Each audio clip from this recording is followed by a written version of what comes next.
Gracias, bienvenidas y bienvenidos, qué gusto. La verdad es que nos importa mucho el estar constantemente estrechando lazos con el periodismo y no crean que es una cosa particularmente desinteresada. La verdad es que nosotros aprendemos mucho, mucho del trabajo que ustedes hacen y están pues en la frontera y a nosotros nos toca hacer una especie de segundo frente, todos los que hacemos algo que tenga que ver con anticorrupción. Entonces también, pues claro, nos robamos un poco la gloria del trabajo que ustedes han hecho y hay mucho, mucho que aprender de ustedes, pero pues también quisimos aprovechar esta oportunidad porque genuinamente sí que los apreciamos y queríamos pues tratar de poner nuestro granito de arena para esto, ¿no?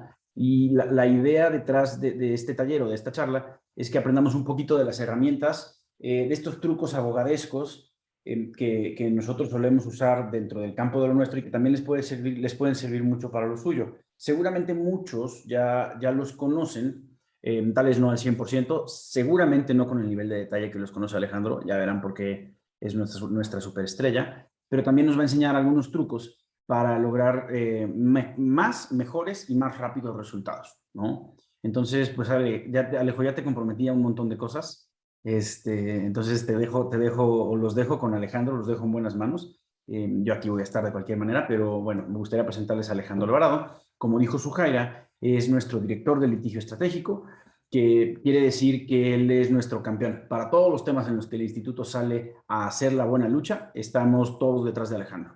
Entonces, pues eso. Pero es la forma, digamos, poética de decirlo. Entonces, pues Alejo, bienvenido y te doy la palabra. Bueno, pues muchas gracias, Michelle. Además, pues que es un compromiso pues, no salir en falso en esta conversación con ustedes. Así que, bueno, hoy vamos a tener una conversación sobre el derecho de petición, que es una herramienta y es un instrumento que de hecho no nació de la mano de los abogados, sino de los periodistas.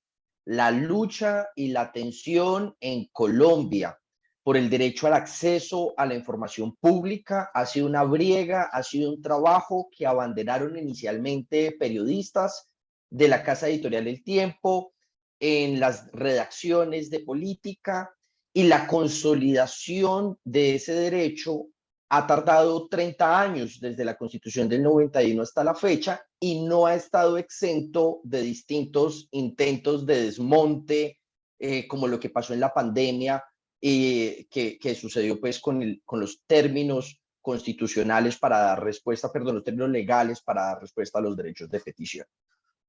Yo les voy a ir contando un poco experiencias que hemos tenido en el instituto, experiencias a lo largo de la trayectoria personal, y sobre todo empiezo pues contándoles que mi primer empleo, yo soy historiador y abogado, pero mi primer empleo cuando recién egresé fue periodista en la silla vacía.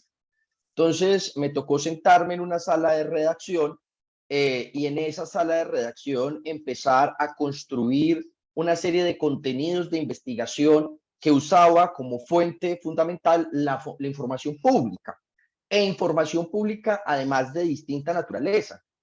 Nosotros en el universo de la cobertura y de la creación de los contenidos destinados a la silla vacía, pues teníamos obviamente un interés particular por revisar la contratación, la plata, las movidas de poder, las decisiones y las decisiones de actores que usualmente no están muy acostumbrados a rendir cuentas ni a contestar derechos de petición, como lo son la rama judicial, que también ahí hay una riqueza de información, una riqueza narrativa, una riqueza en esas fuentes periodísticas. Así que vamos a comenzar con esto, explicando de la siguiente manera. Toda persona puede presentar escritos de petición. Escritos de petición que solamente tienen un requisito fundamental a nivel constitucional, es que sean respetuosas. O sea, si yo mantengo una conversación en la cual no cruzo la línea del respeto, puedo preguntarle a la entidad estatal lo que yo considere y crea necesario que quiera saber por una razón de un interés particular, porque pertenezco a un medio de comunicación, porque pertenezco a una organización empresarial. Y aquí empezamos a preguntar a quiénes les podemos presentar un escrito de petición. Pues en Colombia es posible presentar escritos de petición a organizaciones del Estado colombiano, pero también a particulares que ejercen funciones públicas o a personas que en su actividad privada tienen una relación de sujeción con nosotros. Yo trabajo para el Instituto Anticorrupción y de golpe podría presentar un escrito de petición a la organización preguntando, por ejemplo, ¿cuál es mi fondo de empleados? ¿Cuándo puedo hacer uso de mis vacaciones? Pues claro, existen instrumentos mucho más fáciles como mandar un correo electrónico, pero si yo quisiera empezar a ir tejiendo el camino para poder hacer exigible la respuesta, para poder obligar la respuesta, pues el mecanismo más idóneo será presentar una petición respetuosa. ¿Cómo puedo presentar las peticiones respetuosas? Pues las puedo presentar de forma escrita, pero también las puedo presentar de manera verbal. ¿Cómo es esto?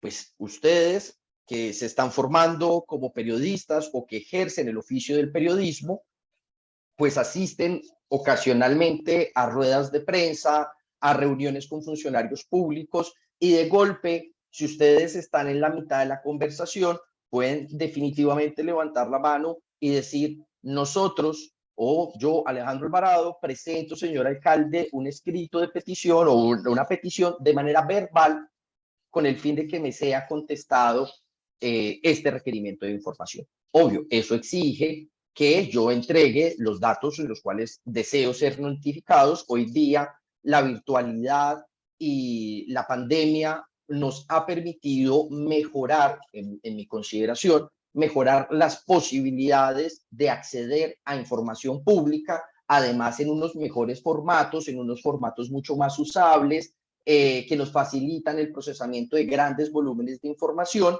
y en ese escenario las comunicaciones por correo electrónico son fundamentales. Entonces, basta no dejar o pueden no dejar su dirección de correo físico, sino que basta con una dirección de correo electrónico para que la notificación de la respuesta se haga por ese canal.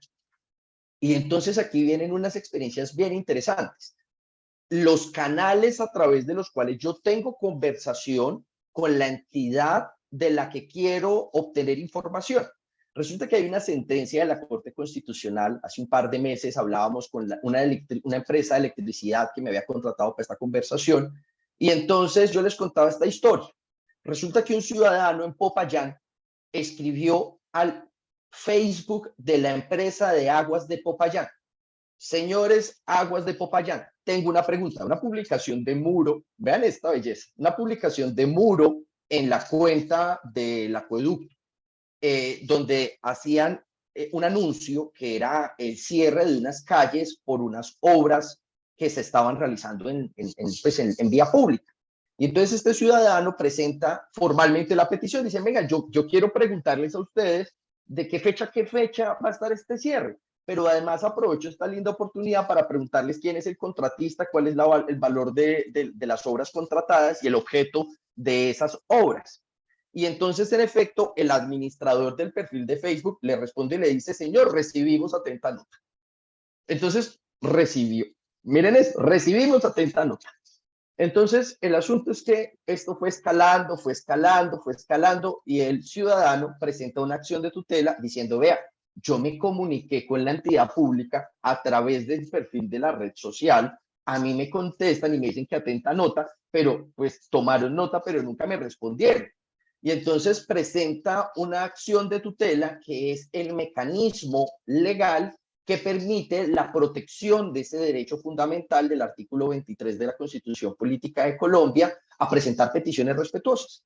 Y entonces, en primera instancia, el juez que conoce dice, no, pues es que usted debió haber escrito una carta, debió haberla firmado, debió haber sacado el tiempo, haber caminado hasta el acueducto de Popayán, debió haber radicado una ventanilla, debieron haber puesto un sello de recibido, después usted cogió un bus, se regresa a la casa y espera pacientemente el término para que le conteste. Entonces, no tiene derecho. Las sentencias de tutela se pueden impugnar. Ese es el nombre técnico, impugnación. Y entonces impugna, el ciudadano dice, no, hombre, casualmente ese ciudadano era abogado.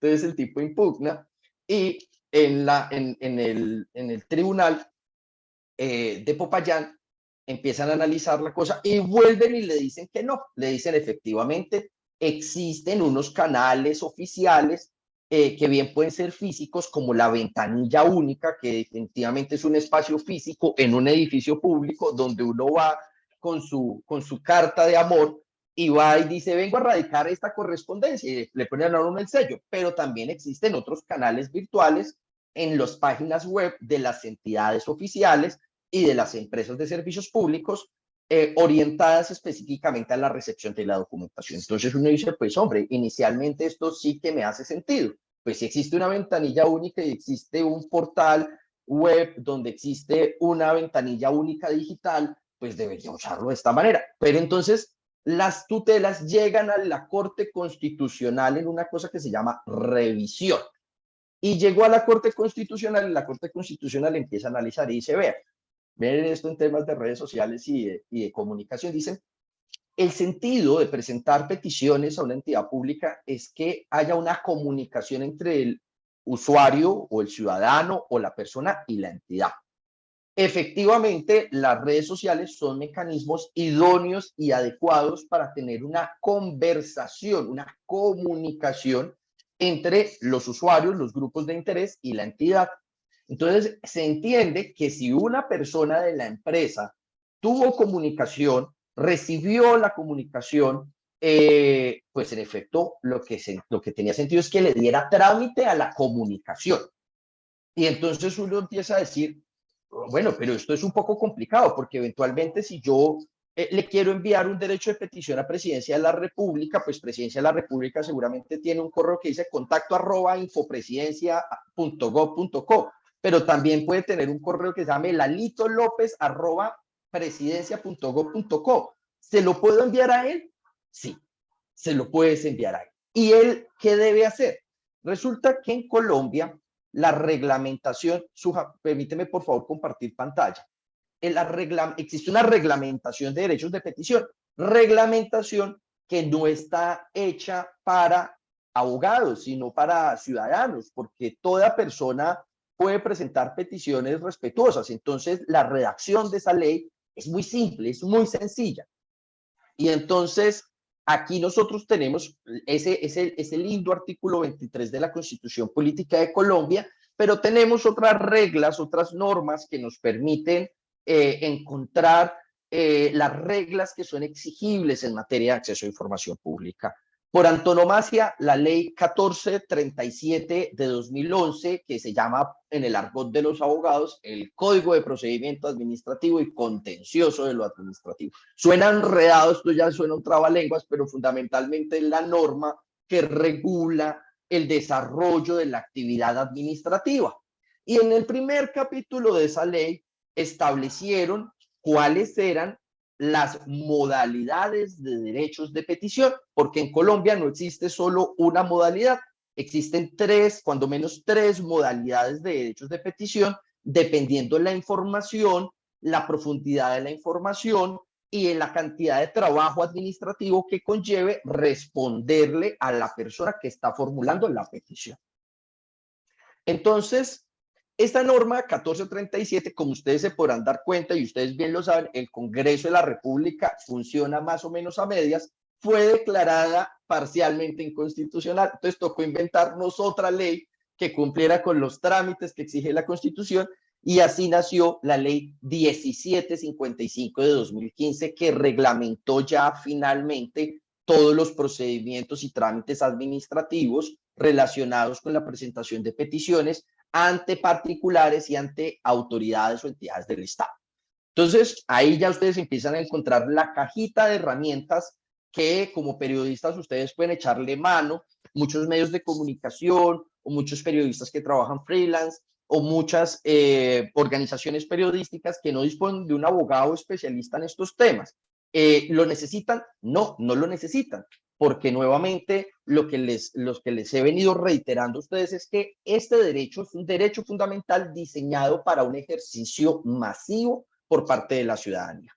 Entonces, aquí vemos que hay una gran diversidad también de canales. Ya vemos que las redes sociales son canales eficaces para la radicación, para la presentación de peticiones, que cualquier correo electrónico de una entidad estatal es el canal para poder presentar peticiones respetuosas, pero también lo es el módulo de peticiones, quejas, recursos, reclamos, solicitudes de las entidades estatales o de las particulares que ejercen función pública, como son las empresas de servicios públicos, las entidades financieras, las curadurías, las cámaras de comercio, y entonces ellos siempre tienen allí un módulo donde uno puede hacer la radicación, o también lo podemos hacer de manera presencial si somos de la vieja escuela y nos gusta el papel y tenemos además una impresora y queremos irnos a dar una vuelta por las edificaciones del Estado. Entonces, cualquiera de estos mecanismos, e incluso, como ya lo vimos, de manera verbal.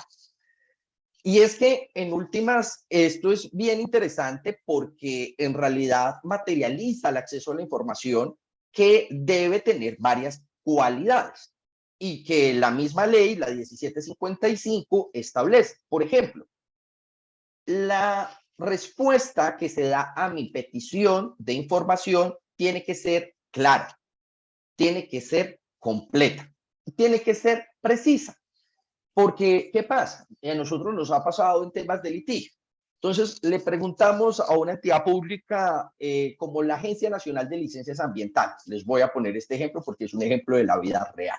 Entonces, le preguntamos a la Autoridad Nacional de Licencias Ambientales una pregunta. Señores, Autoridad Nacional de Licencias Ambientales, resulta que aquí recibimos en nuestro canal de denuncias una queja de un ciudadano que nos dice que el constructor de una obra de infraestructura no está respetando los aislamientos de los nacederos, de los acuíferos que hacen presencia en la línea de construcción de la infraestructura. Entonces nosotros queremos saber cuántos nacederos hay y cuál es la distancia entre el eje de la vía y el nacedero, porque estamos interesados en proteger el medio ambiente y que se cumplan los estándares y que en últimas no se desvíe el poder público digamos, en favor de unos intereses económicos, pero en detrimento de unos intereses colectivos. Y entonces, muchas veces esta entidad en concreto nos responde: envíenos un disco duro para poderles entregar el expediente ambiental, y te entregan 26 gigas de información. Entonces, ese volumen de información, pues básicamente lo que hace es desestimular, desincentivar el ejercicio de control que yo como usuario, como ciudadano interesado, como medio de comunicación, quiero ejercer. ¿Y por qué lo desestimula? Porque me está inundando y me está atafagando en una respuesta que no está siendo clara, que no es precisa.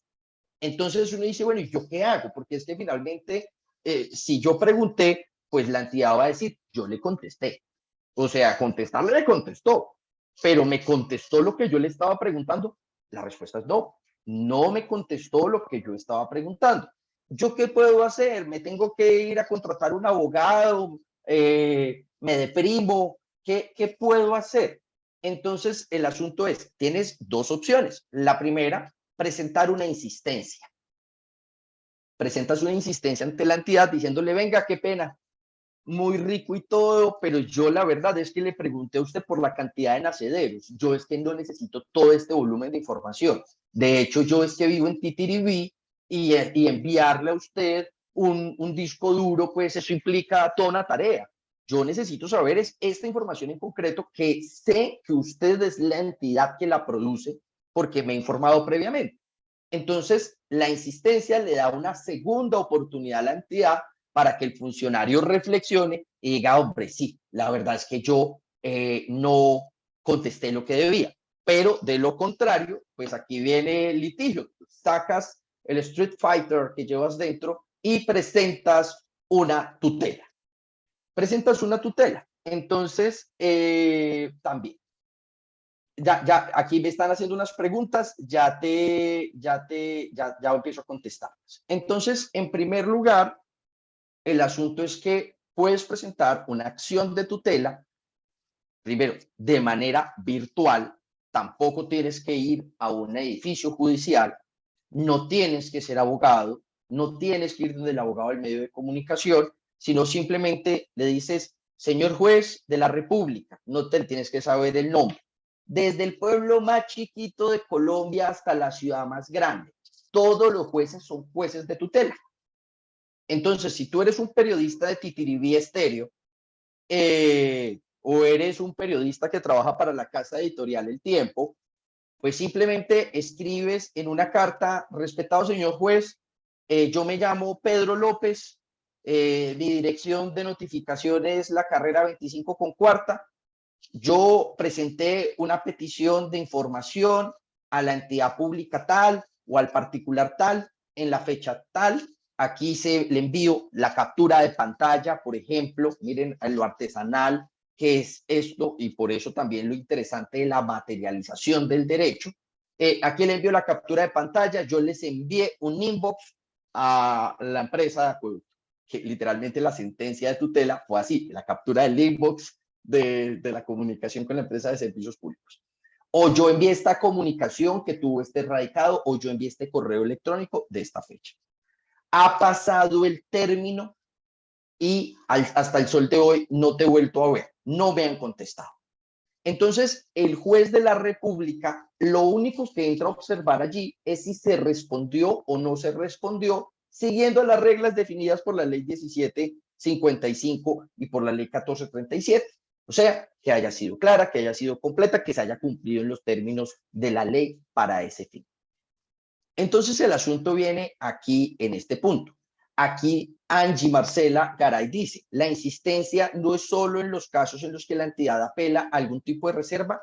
Sí, la insistencia sirve para casos cuando me respondieron, porque en efecto me respondieron y me dijeron, te respondí, pero te respondo que lo que me estás pidiendo es una información sujeta a reserva. Pero también puedes usar la insistencia diciendo, señores, usted me respondió, pero no me respondió lo que yo le pregunté. O sea, usted me está sacando aquí una ruta distinta, usted me está mandando una información que no corresponde, yo insisto en que usted me dé respuesta de fondo. La insistencia, y aquí tiene mucho que ver con mucho del trabajo que hacemos dentro del periodismo y dentro de la investigación. Nosotros hoy día trabajamos en llave con algunos medios de comunicación, así que este ejercicio de la información sujeta a reserva es fundamental y de hecho tenemos dentro de nuestro inventario de litigio por acceso a información pública catalogada como de reserva o clasificada, que es el caso del litigio por los contratos de las vacunas. Entonces, aquí vienen varios temas. Primero, la ley 1712 del 2014, que es la ley de transparencia y acceso a información pública, estableció un deber a las entidades estatales. ¿Cuál es ese deber? Tener un listado de activos de información pública.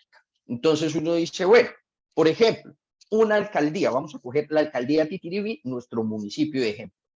Entonces, la alcaldía de Titiribí, ¿qué va a tener? Va a tener una información de nóminas, quiénes son los funcionarios públicos que ocupan cargos tanto de planta, de personal por acceso, que han accedido a través de un concurso público de méritos, o sea, los que son de carrera.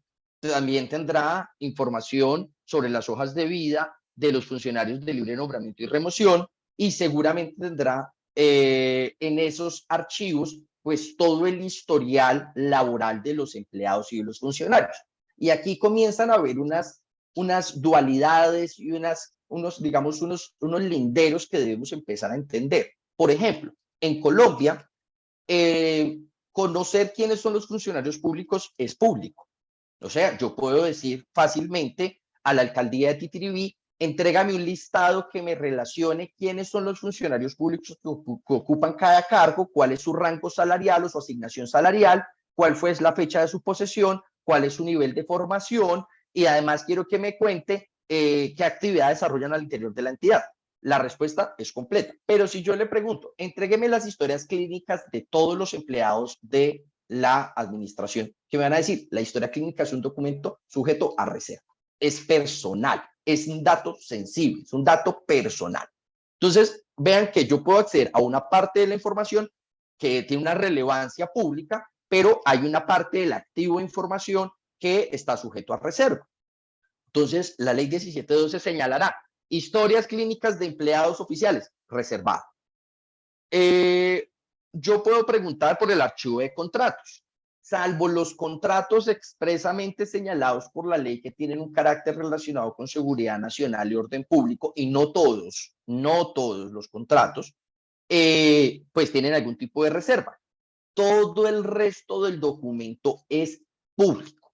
Tenemos ahí una excepción que es muy importante, que tiene que ver con, por ejemplo, con las APPs, los periodistas que empiezan a interesarse en cubrir infraestructura. nosotros tenemos también en el instituto un especial interés romántico por la infraestructura. Entonces, por ejemplo, las APPs, que son asociaciones público-privadas, estamos acá hablando de este universo de contratos, tienen un componente que es la oferta del particular a la entidad del Estado que le dice, vea, señor, yo quiero ganarme el negocio de basuras que usted abrió en licitación. Y usted me pone a mí como condición dentro de la licitación que yo haga una inversión como particular en ese negocio de basuras. O sea, usted me está diciendo, yo le doy a usted la basura y usted mira qué hace. Yo le voy a contar a usted yo cómo hago ese negocio de basuras, porque usted lo que me está proponiendo es un negocio, señor Estado. Pero esta información que yo le voy a presentar a usted es una información comercial. Y como información comercial tiene una protección comercial, porque yo voy a contar, por ejemplo, cuál va a ser mi flujo de caja, yo voy a contar, por ejemplo, cuál es mi modelo de negocio, yo le voy a contar a usted, por ejemplo, cuáles son mis proveedores o mis potenciales clientes, yo le voy a contar a usted, por ejemplo, cuál es el proceso técnico a través del cual yo transformo la basura en una fuente de energía, o yo le voy a contar a usted secretos industriales y comerciales inherentes a mi actividad económica. Ahí nosotros tenemos una tensión en la que hemos venido conversando diciendo, hombre, pues toda conversación y toda información que tenga una relación con el Estado tiene un carácter público. Y eso es un debate que tendremos que seguir abriendo en los distintos espacios judiciales, porque definitivamente así sea un negocio de carácter privado, el del particular que en una asociación público-privada le oferta a la entidad pública, pues al final ese negocio termina cumpliendo un fin público, que es la prestación eficiente de un servicio público, B, protegiendo a la comunidad de desastres técnicamente previsibles en materia de higiene y saneamiento básico, C, también hay unos temas económicos que afectan el interés económico del Estado y la relación económica del Estado con los particulares, y entonces en ese escenario no habría una conversación sobre la reserva. Las empresas del sector de infraestructura son muy recelosas con esa información, las empresas de los sectores de tecnología son muy recelosas en temas de acceso a esa información, y por eso también el esfuerzo que se hace desde los medios de comunicación y desde las organizaciones de la sociedad civil como la nuestra, de aumentar el estándar de acceso. O sea, usted siempre le van a responder al principio que no. Entonces usted lo que debe hacer es lograr que sí, porque ahí es donde está la historia, ahí es donde hay algo por contar. Entonces, definitivamente, el mecanismo y el canal de acceso, o mejor, la forma en la que yo accedo a la información, pues definitivamente siempre está en una permanente tensión cuando la entidad en temas contractuales intenta a mí sacarme una excusa para no contestarte. Pero entonces tenemos acceso a información contractual. ¿De qué otro tipo de información creen que podamos tener en una entidad pública? Pues podemos tener, por ejemplo, los informes de gestión, las investigaciones y los análisis que se realizan al interior de las entidades del Estado, las actas de los consejos de gobierno, la documentación de trámite propia de cualquier actividad administrativa que realice la entidad. O sea, hay un universo de documentos. Lo que les estaba diciendo para retomar la idea es que la ley 1712 obliga a clasificar la tipología de esa información y decir qué información es de acceso público y qué información tiene un acceso controlado, pero eso quiere decir que debe estar enlistado antes de que yo presente la petición. No es que yo presente la petición y el funcionario vaya corriendo diciendo, ay, se nos olvidó esto en la lista, esta información es reservada. Definitivamente eso no lo puede hacer. Lo que toca, porque finalmente uno sí puede coger el índice, el indicador de documentos y decir, pero espere tantico, esta información no está catalogada como reservado, me haces el favor y me la entregas. Me la entregas. Entonces, ahora, viene aquí una pregunta de Valentina Parada Lu. Sobre lo que estás diciendo, uno puede especificar que filtre información, por ejemplo, en una tabla de Excel, ¿no? Bien, por ejemplo, la ley 1712 del año 2014 ha insistido mucho en una cosa en particular, y es que el Estado y las organizaciones se faciliten la vida y le faciliten la vida al usuario de la información. Entonces, el asunto es, yo puedo escribir en el derecho de petición, sírvase por favor entregarme el plan de compras de la entidad en un formato Excel. Y lo señalas expresamente. Claro, sabemos, digamos que no, entrégueme por favor los diseños de la infraestructura en un formato editable, porque usted qué hace pues con un archivo que no puede leer o que no puede editar o que no puede intervenir. Entonces, definitivamente, por ejemplo, nosotros en el Observatorio de Justicia e Impunidad en el Instituto realizamos con recurrencia análisis de instituciones del Estado. Entonces, esos análisis de instituciones del Estado lo hacemos con base en buena medida de información pública. Y hasta hace muy poco, lo que teníamos nosotros en la mesa era que nos entregaban literalmente un documento impreso, que era la tabla, ¿cierto? Y que le tocaba a uno ponerse a transcribir o le tocaba convertir el documento para poder procesar la información, hasta que en el informe que estamos por sacar, en el último informe, que estábamos requiriendo un volumen de información absurdo, les dijimos a las entidades estatales, sírvase entregarnos en el formato, creo que es XLM, no recuerdo cómo es el formato Excel, pero sírvanos entregar en ese formato la documentación. Y efectivamente nos enviaron la información en tablas de Excel y nos ahorraron por lo menos un mes de trabajo que permitió pues hacer esos informes con mayor celeridad. Entonces el formato también es muy importante. Sí, ¿qué pasa si el funcionario dice, hombre, no, lo que pasa es que si yo le entrego la información en Excel, después usted me va a cambiar la información? La ley 1712 en materia de acceso a información pública establece también un principio que es la usabilidad de la información. Los periodistas que empiezan a familiarizarse con herramientas de procesamiento de datos, que les gusta el periodismo de datos, pues necesitan formatos que sean amigables con las herramientas tecnológicas que usan para procesar esa información. Entonces, definitivamente el asunto del formato y sobre la autenticidad de la información pública, pues ya ha tenido un camino muy grande en el proceso de digitalización del gobierno nacional, de adopción de herramientas electrónicas del gobierno nacional, y en ese escenario o en esa medida no es inverosímil pedirlo en formatos especiales, ¿sí? Dentro de mi vida profesional he trabajado temas de infraestructura y me ha tocado pedir en formatos editables diseños completos en formatos CorelDRAW o formatos pues que usan los arquitectos y los ingenieros para revisar diseños, y me los han entregado. Entonces, eso es muy importante. Aquí hay en este taller una lección muy relevante, y es que pareciera que el derecho de petición es la cosa más simple del mundo y entonces uno va y pregunta. Hay que aprender a preguntar. Y creo que aprender a preguntar es la tarea más difícil que uno o sea, es más difícil de lo que uno piensa. Uno realmente piensa que preguntar es fácil, pero para preguntar hay que saber qué hay que preguntar o a quién hay que preguntar.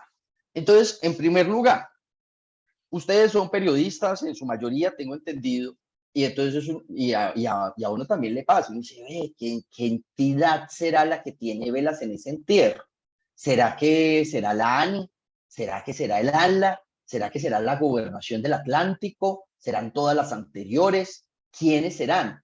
Entonces, la ley 1755 de 2015 establece reglas como estas. Por ejemplo, cuando uno no sabe a quién es.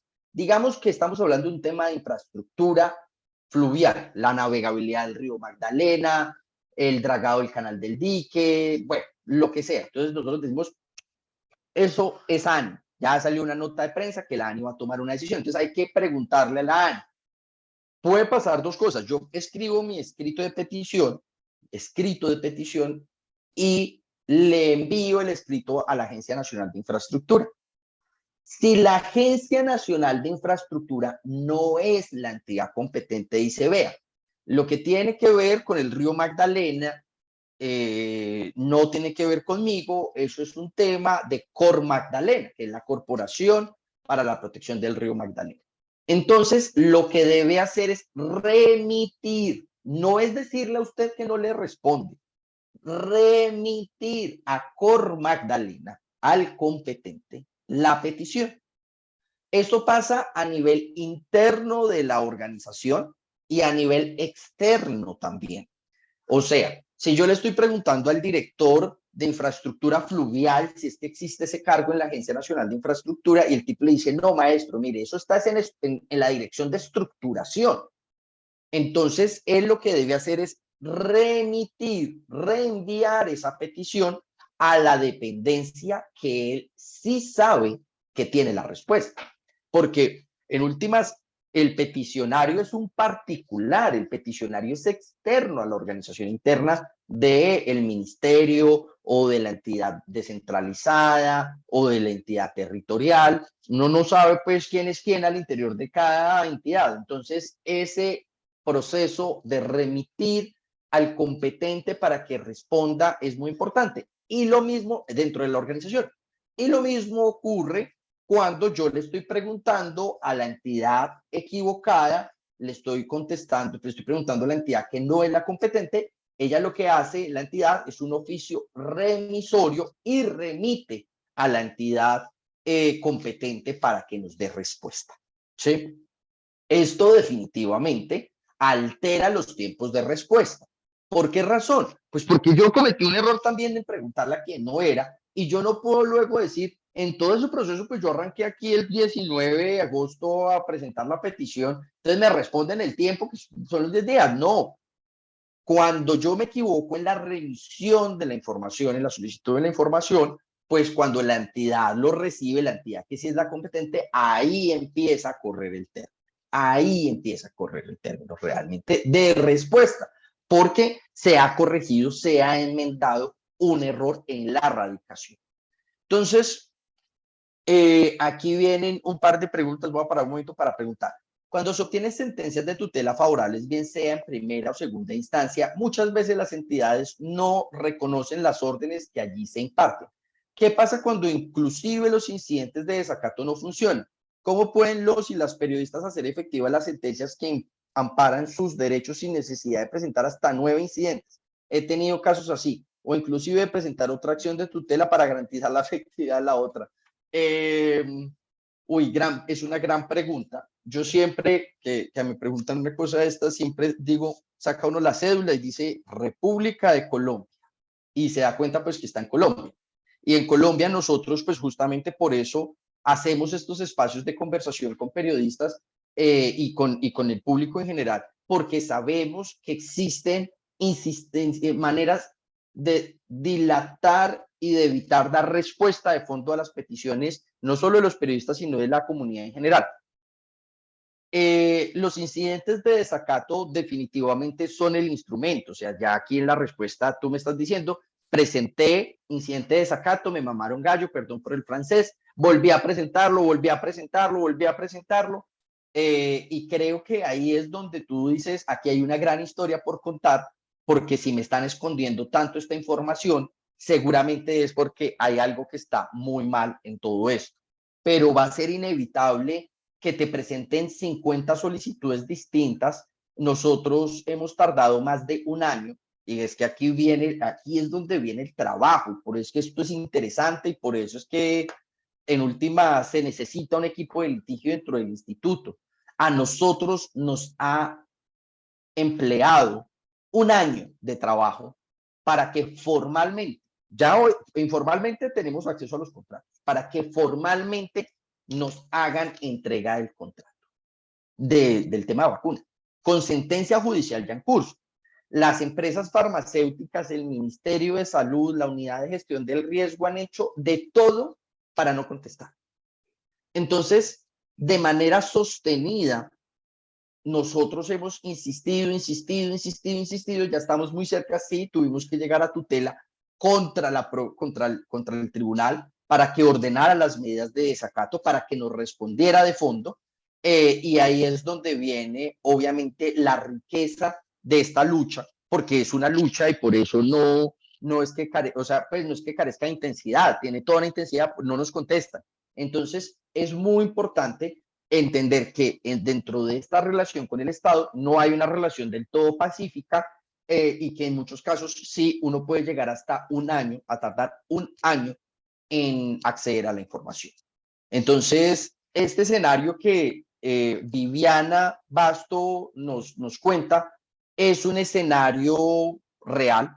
Aún así, Viviana, la tutela y el desacato, el incidente de desacato, es un mecanismo bastante idóneo. Cuando ya se anuncia el desacato, usualmente las entidades responden, y en este caso, pues lo que puedes hacer finalmente es, si el mismo juzgado tú lo ves, que el juzgado no te está dando garantías, el juzgado a ti también, o sea, que está amancebado con la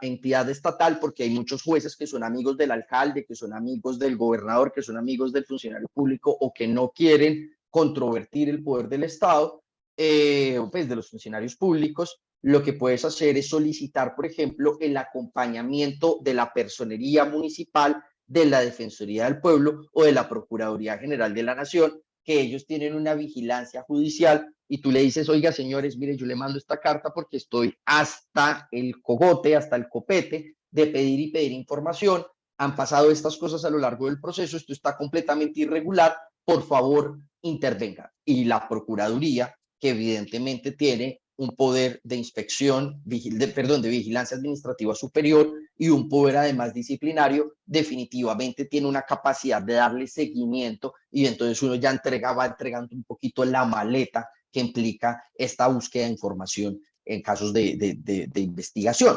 Entonces, mira que ahí hay una herramienta administrativa, que en realidad está compuesta de las tres entidades que conforman el Ministerio Público y que nuevamente son gratuitas, que no requieren realmente mayor labor que simplemente pedir la ayuda. Tú pides la ayuda, hay procuradores delegados para la vigilancia judicial y literalmente el procurador llega, revisa y dice, oiga, ¿qué está pasando acá? Acá definitivamente hay una completa irregularidad en materia procesal porque ya no han debido dar respuesta. Entonces, ese es el remedio que acá en esta conversación te puedo sugerir como mecanismo para obligar a que te den respuesta. Bueno, aquí Andrés Felipe Carbona Barrero me pregunta, ¿qué opinas del portal de datos abiertos de Colombia? ¿Qué tan confiables son los datos consignados en cada matriz que uno se encuentra ahí? Bueno, en relación con el tema del portal de datos, yo tengo que empezar haciendo una salvedad. Yo no soy especialista en datos, pero sí en la organización tenemos un área dedicada a datos y a datos públicos.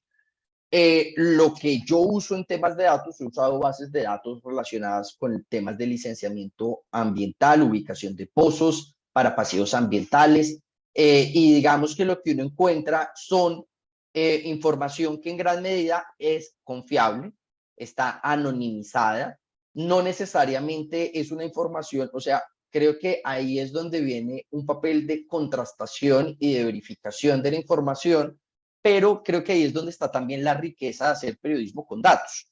Entonces, pues definitivamente, salvo que uno tenga un muy mal indicio de que la entidad te está mintiendo, los datos del portal de datos abiertos del gobierno colombiano no necesariamente son desconfiables y no necesariamente son malos.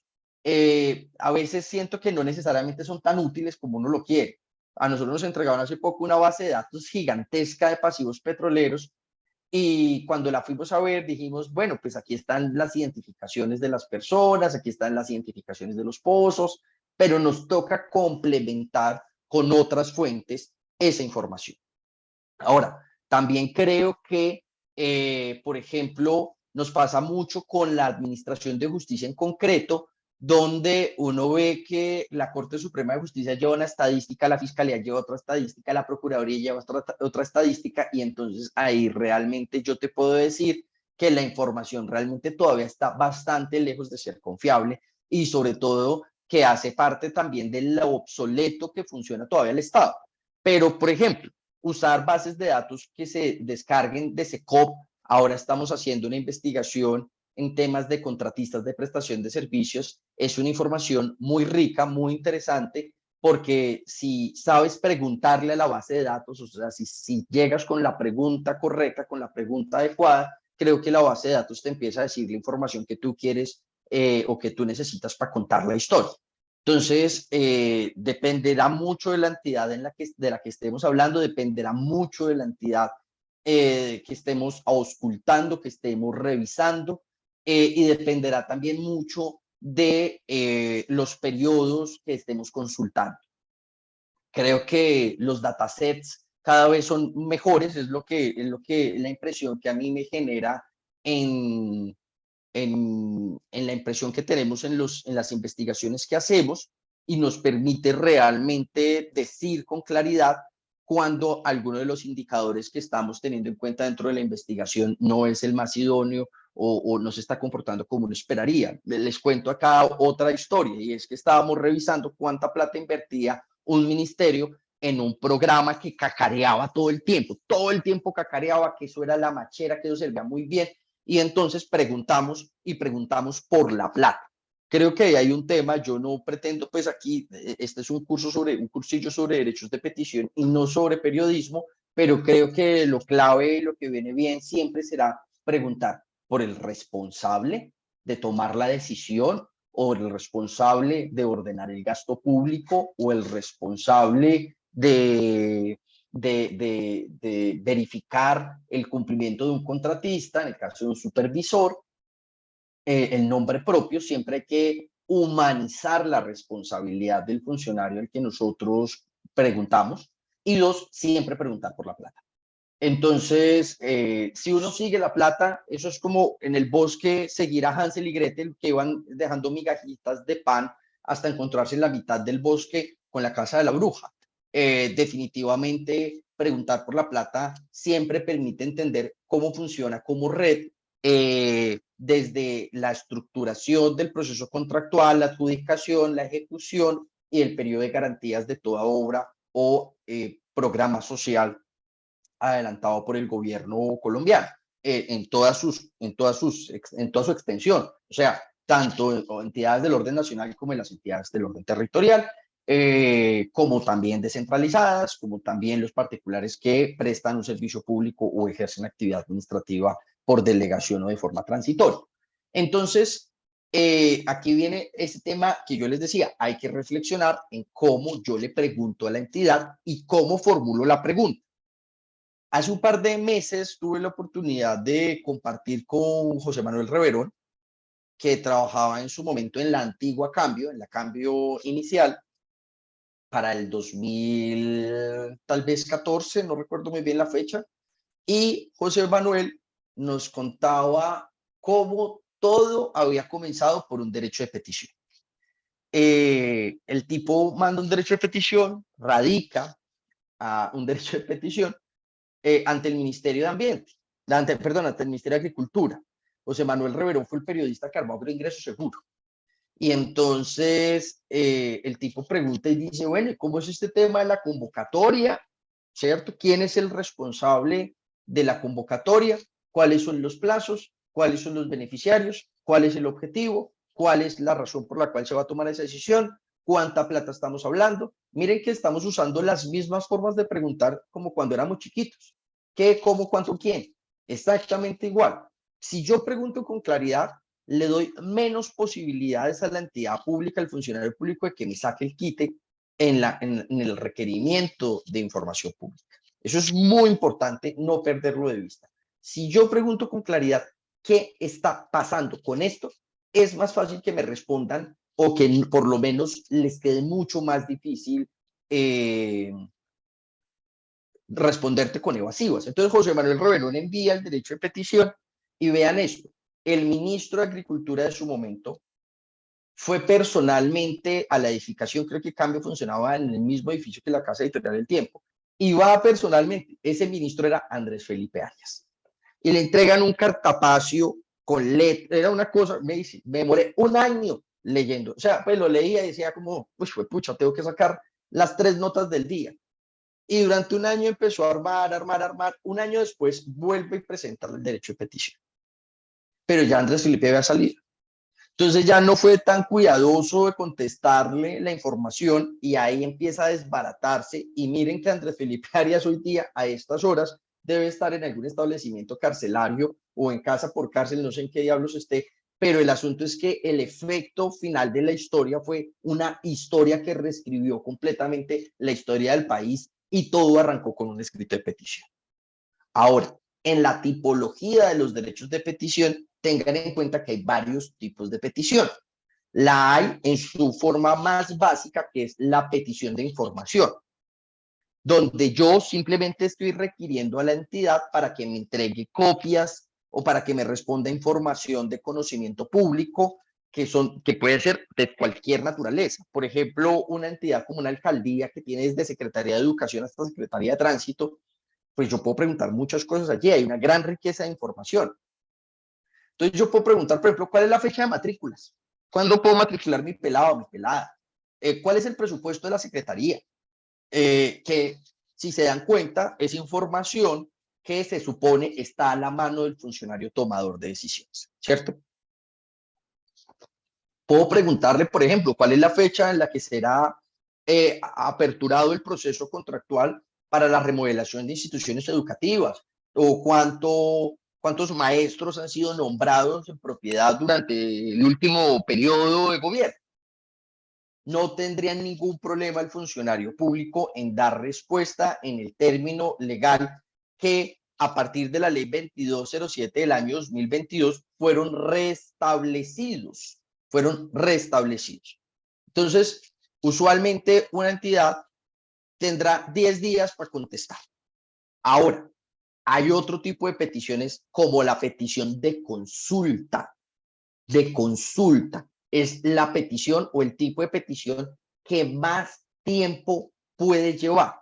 Por ejemplo, no suele suceder tanto en periodismo. Yo la verdad es que en el tiempo que compartí en la silla y en el tiempo en el que también llevo en el instituto, se usa fundamentalmente los términos de la petición de información, de acceso a información. Pero sí he tenido que hacer uso de la petición de consulta en aquellos casos donde la entidad estatal tiene que adelantar procesos técnicos para poder responder a esa pregunta. Entonces, eso lleva a que, por ejemplo, yo voy a preguntar sobre la estabilidad geotécnica del talud que conforma la obra de infraestructura entre Bucaramanga y Barranca Bermeja, y yo necesito saber qué pasa con los coluviones y qué pasa con la falla geológica y qué pasa con la estabilidad geotécnica del viaducto que construyeron. Pues definitivamente ahí se requerirá el hecho de usar al máximo la capacidad técnica de la entidad pública para poder hacer un informe y entregar un concepto al ciudadano o al ciudadano, no, a la persona que lo ha requerido. Entonces el asunto es que depende mucho el tipo de información y de cualificación de esa información que yo estoy requiriendo, le tardará a la entidad más o menos tiempo. Claro, lo que sí sucede es que cuando la entidad recibe radicado el derecho de petición, lo que hace es que lo clasifica. O sea, rápidamente la persona del sistema de gestión documental o incluso el mismo funcionario encargado de dar respuesta, si se va a tardar más del tiempo o requiere elevar consultas para integrar información y contestar, pues te va a poner un correo electrónico, y esto sí pasa y pasa en la vida real, y hay que perderle pues el susto y la pereza también de presentar escritos de petición. Te dicen, este derecho de petición es un derecho de petición de consulta, no es un derecho de petición de información. O sea, esto nos va a tardar un par de semanas antes de poderte dar una respuesta de fondo. Entonces el asunto es que vean allí que también uno puede tener información de gran calidad que exige a las entidades al máximo para poderle responder a uno. Ahora, en temas de, bueno, ya tenemos formatos, tenemos canales, tenemos temas, tenemos el tema de la reserva y los índices de información pública, perdón, de información sujeta a reserva, la conversación con los particulares. Resulta que seguramente en muchas actividades que ustedes desarrollan como periodistas o como estudiantes que investigan, se encuentren con particulares. Ya lo había contado que uno puede, cuando está en una posición de subordinación, presentar peticiones, pero por ejemplo, yo recuerdo mucho el caso en Medellín, donde el color del río lo colorizaban, a veces aparecía azul, a veces aparecía rojo, a veces aparecía amarillo, y es porque las fábricas textiles de arriba de la estrella, pues hacían descargas y eso terminaba pues colorizando el río. Entonces, un equipo de ciudadanos pues se tomaron la tarea de identificar cuáles eran esas plantas y de preguntarles a ellos directamente cuáles eran los permisos en materia de vertimientos que tenían. Y entonces vean que los permisos ambientales son permisos públicos. Los permisos son documentos públicos. El particular no necesariamente ejerce una función pública, ejerce una función privada, pero yo sí que puedo preguntar. Si no me contesta, yo tengo dos opciones. Puedo seguir por la vía de obligarlo judicialmente a responderme, o yo en el armado de la historia y en la estrategia de investigación, lo que hago fundamentalmente es requerir a la entidad pública sobre la información de ese particular en concreto, ¿cierto? Si yo les pregunto, por ejemplo, dígame cuál es el listado de beneficiarios de Familias en Acción. Dígame quiénes son las personas que son beneficiarias de Familias en Acción. Nombre y apellido. ¿Ustedes qué creen? ¿Creen que me pueden, que me van a contestar con los nombres y apellidos o que me deben contestar con los nombres y apellidos? A ver, alguien que me responda. Me pueden escribir por el chat. No, exacto, no, exactamente. Estoy pidiendo información personal, lo que me van a poder dar es, por ejemplo, el número de identificación, pero las bases de datos se entregan anonimizadas. O sea, si nosotros lo que estamos haciendo es investigando un programa social, lo que podemos saber es el contratista, el lugar donde se entregan los beneficios, el lugar donde definitivamente, perdón, la cuantía, los plazos de entrega, quién es el supervisor, quién hace la auditoría del proceso contractual, cuáles son los informes de cumplimiento, pero definitivamente en temas de datos privados, pues de datos, digamos, de carácter privado, de datos de carácter personal, mejor, definitivamente allí existe una restricción. Pero sí puedo preguntar por el número de ellos y por la ubicación de cada uno de ellos. Bueno, ¿qué otra cosa podemos hablar del derecho de petición fundamentalmente?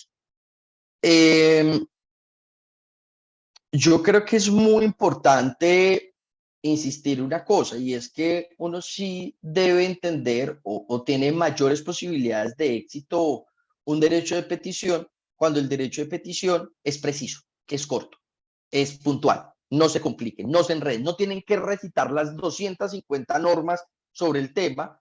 Lo que pueden hacer fundamentalmente es simplemente enunciar que se trata de un derecho de petición, ni siquiera si no se acuerdan que es el artículo 23 de la Constitución, la verdad es que es completamente indiferente, no se preocupen por eso, simplemente digan, esto es un derecho de petición, y ya el funcionario le tendrá que dar trámite.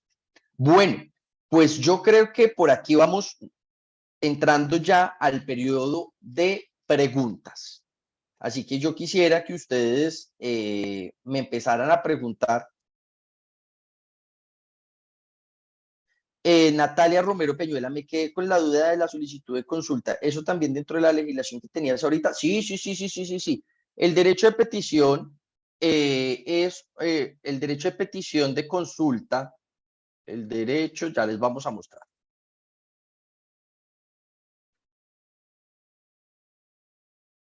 Vamos a ver. Resulta que, como les venía diciendo, hay unas modalidades de derechos de petición. Entonces, esas modalidades están establecidas en la misma ley. Ya les voy a mostrar aquí eh,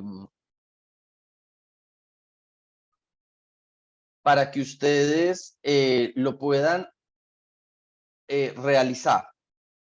si les interesa y les viene bien en su trabajo. Aquí está. Miren, aquí está. ¿Están viendo? Les estoy compartiendo acá un archivo que tenemos sobre este tema. Y de paso también contarles que tenemos unas herramientas para el control social acá en la página web del Instituto Anticorrupción, donde está la acción de tutela, el derecho de petición, la acción de grupo y la acción popular. Mejor dicho, aquí la tarea la tienen más que hecha. Pero entonces aquí lo que vemos es que nosotros tenemos, mira, organización para el trámite interno y decisión de las peticiones. Tenemos peticiones que pueden ser análogas, de información de interés general o de consulta. Aquí está. En este caso, lo que uno puede encontrar también es que, vamos a ver dónde más está anunciado acá, a ver si encontramos la norma especial. Permítame un segundito.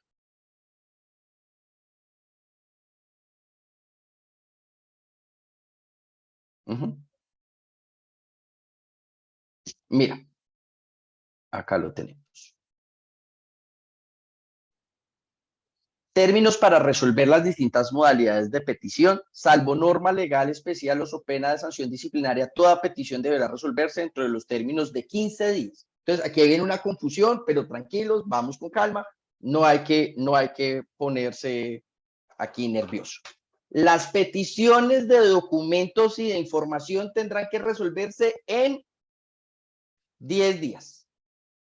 10 días siguientes a su recepción. A su recepción. Miren esto. Hace unos días unas Biblias en la Superintendencia de Sociedades, eso sí, vamos diciéndolo por nombre propio y que quede grabado.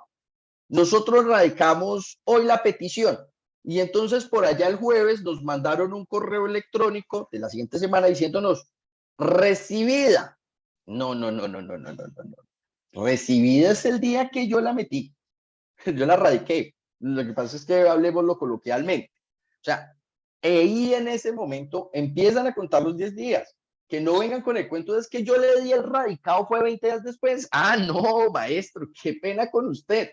Entró a su buzón de correo electrónico el 19 de julio o el 19 de agosto, perdón, y es a partir de ahí que empezamos a contarle a usted el tiempo, ¿sí? Si en este lapso no se ha dado respuesta al peticionario, se entenderá para todos los efectos legales que la respectiva solicitud ha sido aceptada y por consiguiente la administración ya no se podrá negar a entregar dichos documentos al peticionario y como consecuencia las copias se entregarán dentro de los 3 días siguientes. Las peticiones mediante las cuales se eleva una consulta a las autoridades en relación con las materias a su cargo deberán resolverse dentro de los 30 días siguientes a su recepción.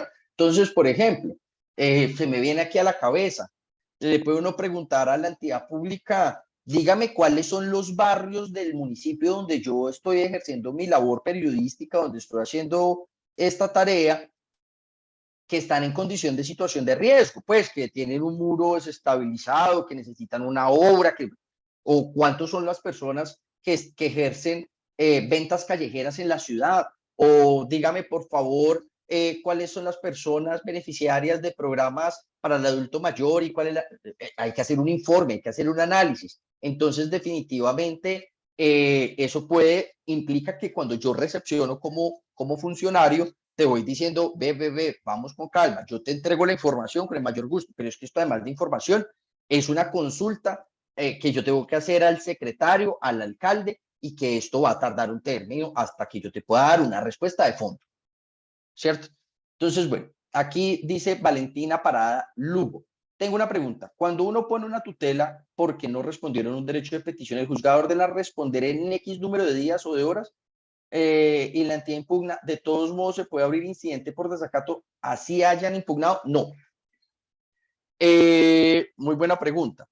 Cuando tú presentas, vamos a poner aquí unos ejemplos que sean, digamos, reales para que ustedes vean acá. Están viendo este correo electrónico, ¿cierto? Aquí no pasa nada. Entonces, aquí vemos cómo, por ejemplo, se radicó una tutela, derecho de petición de información. Entonces, aquí el juzgado 24 civil municipal está respondiendo a un derecho de petición que dice, en relación con la solicitud del informe de referencia, me permito comunicar que consultamos aquí el sistema y la respuesta es que no tenemos, que lo que usted está preguntando aquí no es. Y firma el juez. Muy simple, ahí ya no respondieron. Entonces, ¿qué pasa cuando a mí no me responden? Entonces yo me responde, yo no presento una tutela, le presentaría una tutela contra el juzgado, ¿cierto? Diciendo, oiga, este funcionario no me está respondiendo. Ordenan en primera instancia contestarme, ¿cierto? Entonces yo digo, listo. Y dice que le contesten en las 24 horas siguientes, entregue la información. Pum, presentan la impugnación. La decisión queda suspendida hasta que se dicte la sentencia de segunda instancia. El efecto es suspensivo, ¿sí? Salvo que haya una situación excepcional de urgencia, pues que usted diga, pucha, es que esta información es de vida o muerte para la persona, pues lo que sea, usted podría presentar una medida provisional, una medida cautelar, la que dice, venga, lo que pasa es que esto de verdad es que no da espera, sobre todo en temas excepcionales de carácter personal. Digamos, a ver, por ejemplo, pongamos un ejemplo que se me viene a la cabeza, temas relacionados con la vida y con la salud. Entonces yo lo que pasa es que trabajaba en la Secretaría de Educación, tengo los papeles perdidos, me enfermé gravemente, no me está cubriendo la EPS, yo me voy a morir si no me entregan el certificado de afiliación y no lo encuentro, no me lo entregan, no tengo otro medio de hacerlo, presento una tutela, me dan la razón, la entidad impugna, yo digo, no, la verdad es que esto no espera. O sea, si espero 20 días para la impugnación, me muero. Entonces, salvo esa situación, yo tendría que esperar la impugnación para ahí sí jugármela con desacato. De ahí para abajo, solo desacato. De ahí para abajo, seguimiento al desacato. Recuerden que el desacato incluye la posibilidad de obligar a la autoridad por multa o por arresto, ¿sí? Entonces, y efectivamente dicen, ¿qué va? Eso no arrestan. No, sí se arrestan. De hecho, tengo una gran amiga que fue gerente de Colpensiones y pues ustedes se imaginarán la cantidad de tutelas que llegan a Colpensiones y sobre todo cuando Colpensiones estaba hasta ahora poniendo en marcha. Y entonces ya el comandante, el director de la cárcel aquí de la Modelo, que tiene una casita al interior del penal, ya le tenía cuarto allá, pues porque la verdad es que Sandra, se llama mi amiga, siempre mantenía allá, decía, otra vez aquí. Pues o sea, no es culpa mía, no le encontramos la historia laboral del señor. O sea, pues nos toca ponernos a buscar en 40 años de trabajo de esta persona, hasta ahora nos están llegando los expedientes de trabajo, pues esas situaciones pasan. Entonces, vean que a tu pregunta es, el instrumento del desacato es funcional, el instrumento de desacato procede cuando cuando ya tengo una decisión sobre la cual yo le voy a hacer seguimiento. Impugnar es un derecho también de la entidad. Si la entidad impugna, es también porque o no tiene la información y dice, no, la verdad es que esto no es de mi competencia, usted me está juzgando mal, y cree tener la razón, así que pues también el derecho es una suerte también de equilibrio, ¿no? Entonces, el desacato lo arrancas cuando ya haya una decisión definitiva. Entonces, de eso se trata. Vamos a ver aquí qué otra cosa, vamos a ver una tutela por acceso a información, a ver si tutela autoadmisorio. Ah, bueno, acá. Entonces, cuando ustedes presentan, ustedes, por ejemplo, nosotros aquí le preguntamos, oigan, señores, ustedes tienen un proceso allá, los jueces usualmente piensan que a ellos no se les pueden preguntar cosas, que uno no puede usar derecho de petición contra un juez. Todo funcionario público puedes preguntarlo. A un notario también. ¿Por qué? Porque ejerce función pública. No le puedes preguntar seguramente por un negocio en particular, pero si es un negocio cuya una de las partes es una entidad pública, es información pública. La información, por regla general, debe ser pública. Esa es la lucha, esa es la briega también en temas de transparencia y acceso a información. Entonces, aquí se notifica y aquí empieza la admisión y le da una orden al juzgado para que le conteste a este juzgado la información que se le está pidiendo. ¿Usted por qué no ha contestado? Conteste. Si se le pregunta, conteste. Y es así, fundamentalmente. Y miren, todo por correo electrónico.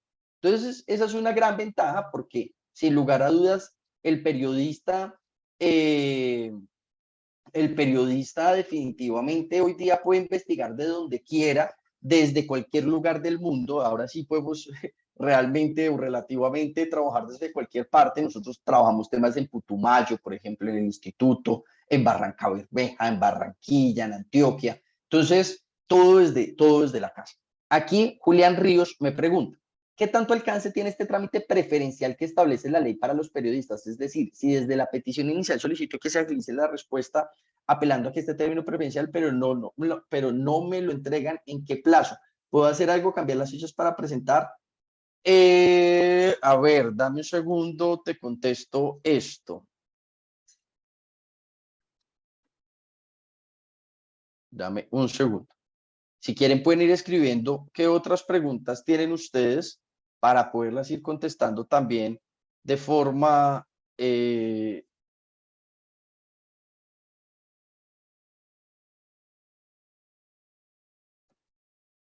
Mira, aquí en este artículo, que es el artículo 20 de la ley 1755, atención prioritaria de peticiones.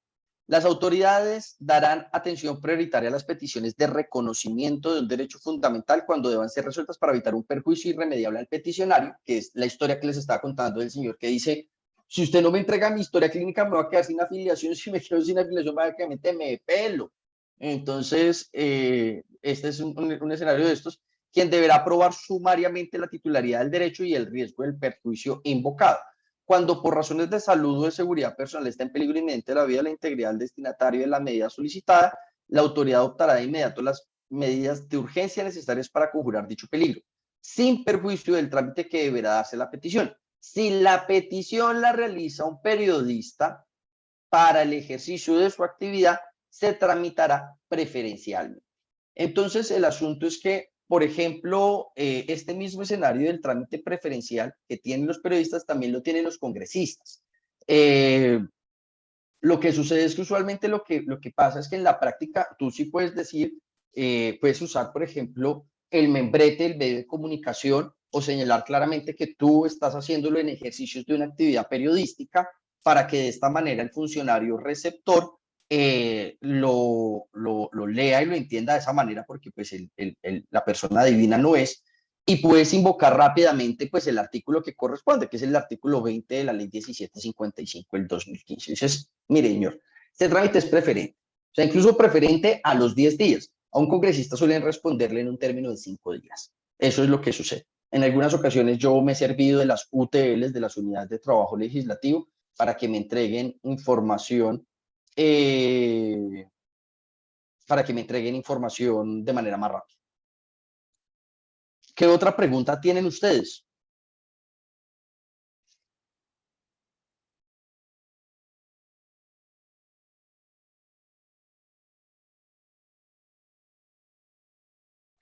Bueno, hay un punto también aquí muy importante. A uno sí le pueden en últimas pedir pagar las copias de la información. Esto es importante. O sea, o envíe el disco duro, un medio magnético para un medio para poder compartir la información. Como les decía con el tema de la historia del ANLA, el expediente de una licencia ambiental es gigante porque hay proyectos que son muy grandes. Entonces, realmente, si uno quiere toda la copia del expediente ambiental, pues se lo pueden entregar en un medio digital, pero se requiere usualmente que uno aporte el equipo. Usualmente en el derecho de petición no le responden, le dicen venga tal día. Y uno simplemente se acerca o envíelo por correo, nosotros lo enviamos de vuelta y esto puede pasar. O cuando estamos pidiendo archivo en papel, existen unas tarifas ya previamente señaladas por la entidad, que son públicas. Esto es una resolución que previamente está establecida y establecen los valores y la cuenta bancaria de la entidad, no del funcionario, no es el NECI del man de archivo, para poder pedir las copias de la información pública, ¿no? Aquí dice Ángela Marcela Garay, si no es que le pida, venga, présteme el NECI para que me preste la información.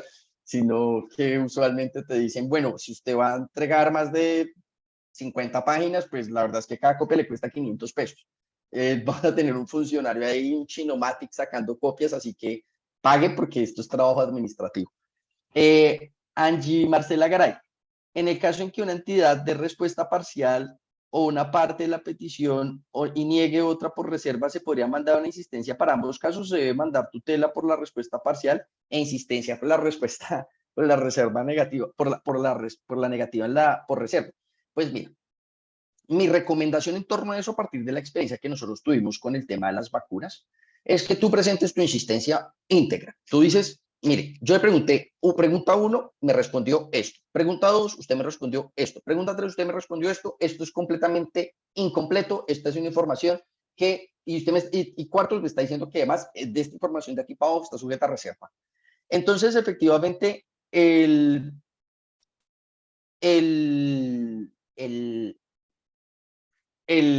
funcionario tiene la posibilidad de volverte a ratificar y decirte, no, usted lo que me está preguntando, o sea, yo sí le contesté y además la información está sujeta a reserva, nada que hacer, vas a tener que ir a tutela.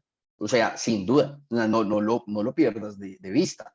Entonces, el asunto es, usa el mismo instrumento porque es que tú lo puedes hacer por economía en la conversación. No es que tú tengas la idea, y eso es una sugerencia también que yo le hago a mi equipo de trabajo, y es, señores, simplicidad en la comunicación, no lo enreden.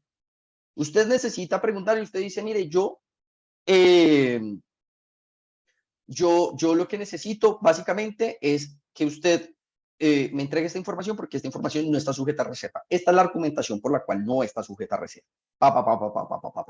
Y en la misma comunicación le dices, y esta información que usted además me entregó está incompleta.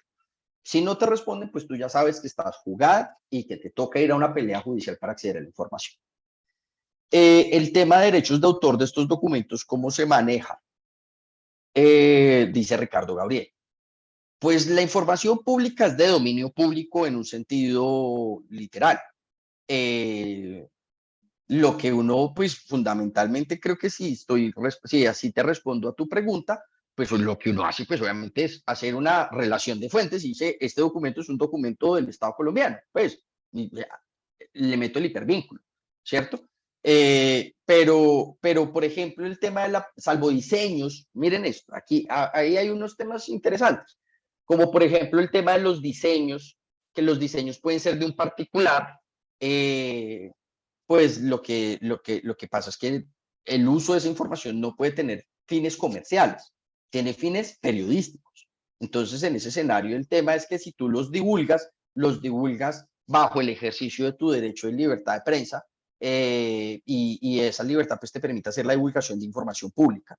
Los documentos públicos son eso, públicos. Entonces, salvo que sea una patente pues del Instituto Nacional de Salud, pues obviamente, el instituto, pero es que el Instituto Nacional de Salud es público.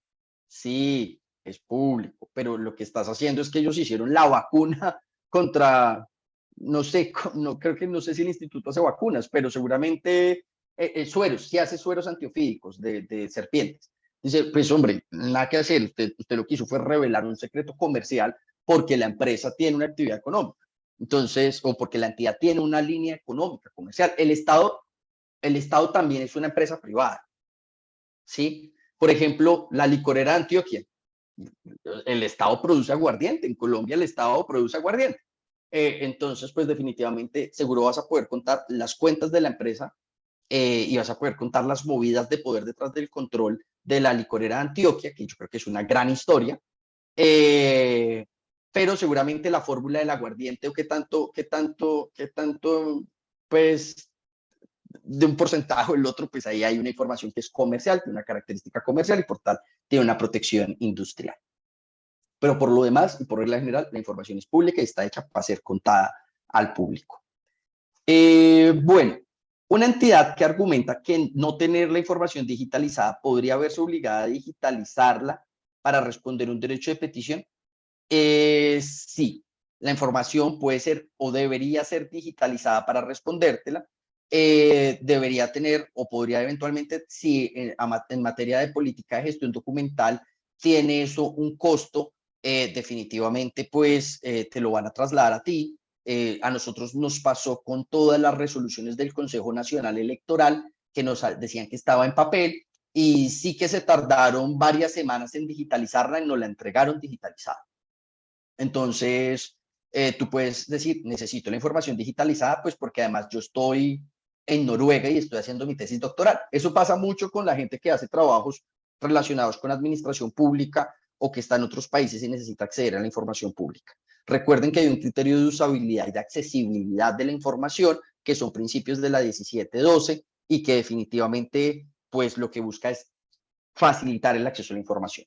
Claro, imagínense ustedes también pedir, anéxeme todo, escaneado todo el archivo de la entidad. Pues básicamente le van a decir, bueno, nos vas a pagar una plata larga pues por hacerlo. Creo que también hay un tema de abuso del derecho y de rompimiento de las cargas allí. Pero sí lo pueden hacer y de hecho lo hacen. Yo pedí hace poco unos diseños de una vía de 1992. Escanearon los diseños y me los enviaron de forma muy oportuna. Perdón, una pregunta más. Tengo en mente que cuando uno pregunta por casos de violaciones de derechos humanos, la reserva debe levantarse. Recuerdo ahora solamente el caso de los niños bombardeados en Caquetá, pero ¿cuál debe ser el argumento para uno decir que determinado caso no tiene reserva por tratarse de violaciones de derechos humanos? ¿Quién asegura o confirma? Lo pregunto, por ejemplo, por casos de operativos militares. Muy buena pregunta, porque en realidad cubrir ejército y cubrir fuerza pública siempre es un deporte de alto riesgo. Eh, pues bueno, mira, creo que la mayoría de esta información, lo que sucede es que se filtra, más que los expedientes judiciales, el acceso a la información judicial. Vamos a tratar este tema en general y con esto terminamos por el momento. Cualquier pregunta, ustedes saben que estamos acá a las órdenes y si se puede insistir en el acceso a un expediente judicial, pese a que un juez ya respondió que no, porque es una parte, porque uno no es parte del mismo, víctima, sindicado o abogado en el proceso. Bien. Por regla general, los procesos judiciales que se encuentran en etapa de indagación están sujetos a reserva y tienen una reserva especial, entendiendo que pues lo que estamos buscando es pues información que primero todavía no está constatada. Hay un libro de Juan Gabriel Vázquez que se llama Las reputaciones, y entonces un testimonio de alguien que se sale de un proceso judicial puede destrozarle la vida a alguien, ¿sí? Entonces, yo no sé si ustedes recuerdan a Jorge Armando Tálora, el que fue defensor del pueblo, que lo acusaban de acoso sexual, de acosar sexualmente a una subordinada, de enviarle el sexting y tal. Al tipo lo destrozaron vivo. Él tardó 3 años en demostrar su inocencia y efectivamente fue absuelto por la Corte Suprema. Quiero contarles. Entonces, pero la historia no se regó tanto como si la novela negra en torno a él. Entonces, el tema del cuidado y de la reserva procesal tiene mucho que ver también con el cuidado de las personas que están siendo investigadas. Y uno definitivamente tiene que ser muy respetuoso, muy cuidadoso, muy profesional al momento de hacer señalamientos que tienen una connotación penal, porque ahí aparece el derecho al buen nombre, que pareciera que es una gilipollez, pero la verdad es que una vez a uno le dañan el nombre, es muy difícil uno volverlo a recuperar. Eso es de esas cosas que difícilmente se recuperan. Pero entonces viene aquí el punto de la conversación. ¿Cómo hago para saber en temas de derechos humanos si en efecto, es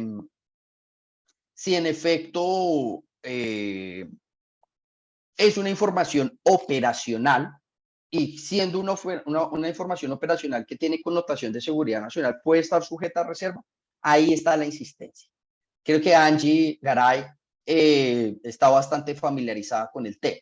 Tú tienes, ¿quién levanta esa reserva? Un juez de la República.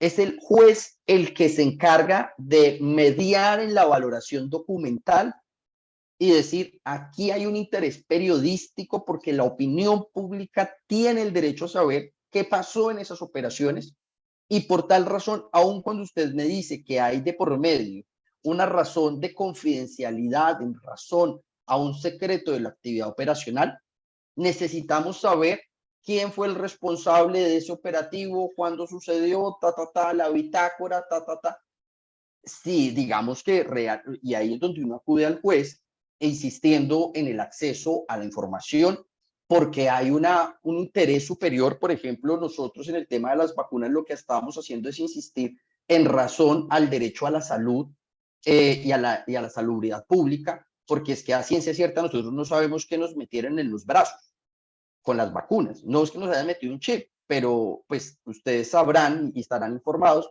que hay muchos medicamentos que en el corto, mediano y largo plazo tienen unas consecuencias horribles en la salud humana. Así que era vital poder, eh, poder identificar cuál también era la responsabilidad, cuál sería la responsabilidad de las empresas farmacéuticas en el tiempo en relación a las malformaciones, problemas en la salud y en la vida de las personas. Entonces, lo mismo con el tema operacional.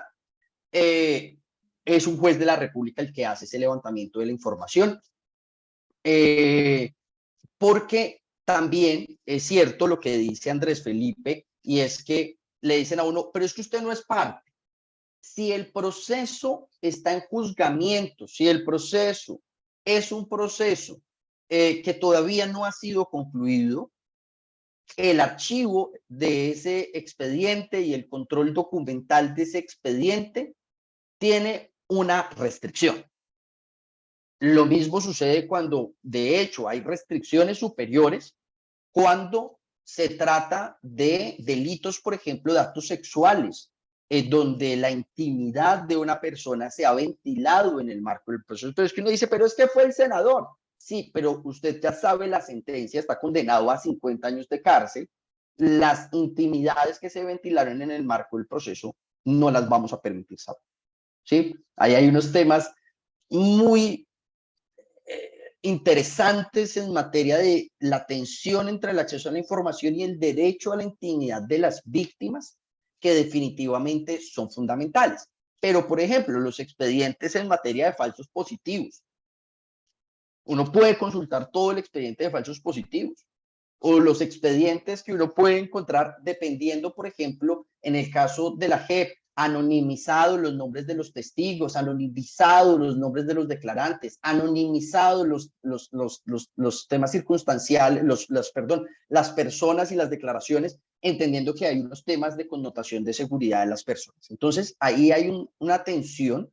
Si a nosotros nos interesa, yo trabajé expedientes judiciales en una investigación contra el director de la Federación Nacional de Departamentos actual, Didier Tavera, señalado por la Corte Suprema de Justicia por concierto para delinquir con unos anexos grupos paramilitares.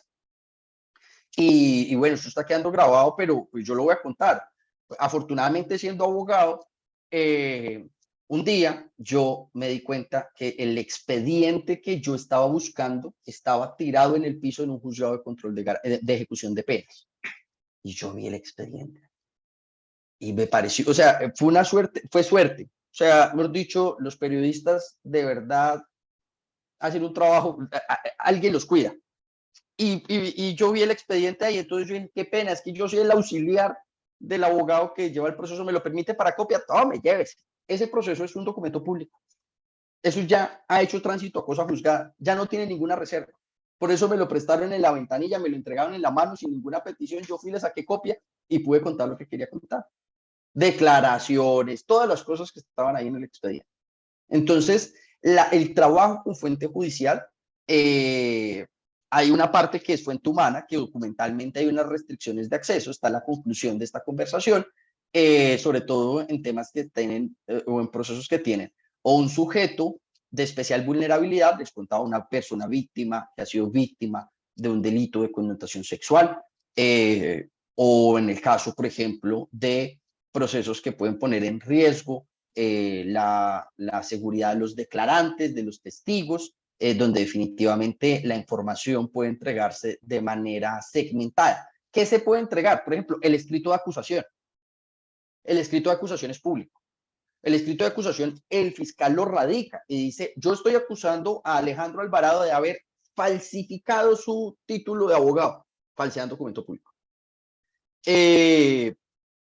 Pues tú ahí ves que hay una relación de pruebas y vas a ver que hay unos testigos y que hay un juicio de conducencia y de pertinencia sobre las pruebas que a mí me señalan de haber falsificado mi título de abogado, y ese documento de acusación es público. La sentencia es pública. El escrito de imputación también lo es.